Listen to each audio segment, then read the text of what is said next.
Hello guys, അസ്സലാമു അലൈക്കും. നമ്മളിന്ന് ഉണ്ടാക്കാൻ പോകുന്നത് രണ്ട് ചേരുവകൾ കൊണ്ട് ഒരു സിമ്പിൾ ഉണ്ണിയപ്പമാണ്.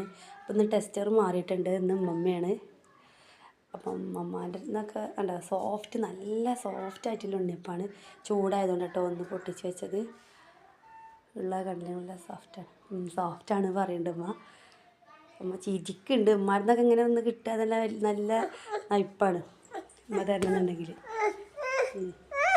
അടിപൊളിയാണെന്ന് പറയുന്നുണ്ട് കേട്ടോ. അപ്പം ഉമ്മ ഉണ്ണിയപ്പം ചായയും കുടിക്കുകയാണ്. അപ്പം ഉമ്മക്ക് ഇഷ്ടപ്പെട്ടിരിക്കണമെന്നുണ്ടെങ്കിൽ തീർച്ചയായിട്ടും എല്ലാവർക്കും ഇഷ്ടപ്പെടും. ഏതായാലും അന്ന് ഫുള്ളായിട്ട് ഉമ്മ കഴിക്കുന്നുണ്ട്. അടിപൊളിയാണെന്ന് പറയുന്നുണ്ട്. സോഫ്റ്റ് ആൻഡ് ടേസ്റ്റി ഉണ്ണിയപ്പം എന്ന് വേണമെങ്കിൽ പറയാം കേട്ടോ. അപ്പം അതിന് വേണ്ടി ചേരുവകൾ മൈദയും റവയാണ്. 200 റവയും 200 മൈദ ഒരേ അളവിലെടുക്കണം കേട്ടോ. ഞാൻ ഒക്കെ ഇട്ടിട്ടാണ് വീഡിയോ എടുത്തത്.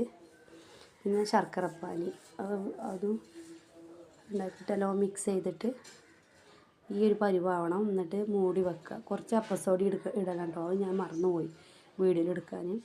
എന്നിട്ട് പാനെല്ലാം ചൂടായിട്ട് അതിലേക്ക് ഓരോ തവിയെ ഒഴിക്കണം. അല്ലെങ്കിൽ ഫസ്റ്റ് നമ്മൾ ചെയ്തത് ഞാൻ കുറേ ഒഴിച്ചു, അത്ര ഒഴിക്കരുത്. ഒരു 1/4 ഭാഗം ഒഴിച്ചാൽ തന്നെ നന്നായിട്ട് അത് പൊന്തി വരും. പക്ഷേ എൻ്റേതായ റോസാപ്പൂ ഷേപ്പൊക്കെ ആയി വന്നിട്ടുണ്ട് ഫസ്റ്റത്തത്. പക്ഷേ രണ്ടാമത്തെ സാധാ ആയി വന്നിട്ടുണ്ട് കേട്ടോ. അപ്പോൾ കുറച്ച് അളവ് കുറച്ച് ഒഴിക്കണം കേട്ടോ. അപ്പോൾ വീഡിയോ ഇഷ്ടപ്പെട്ടാൽ ലൈക്കും ചെയ്യണം, സബ്സ്ക്രൈബും ചെയ്യണം, കമൻറ്റും ചെയ്യണം. Okay, thank you.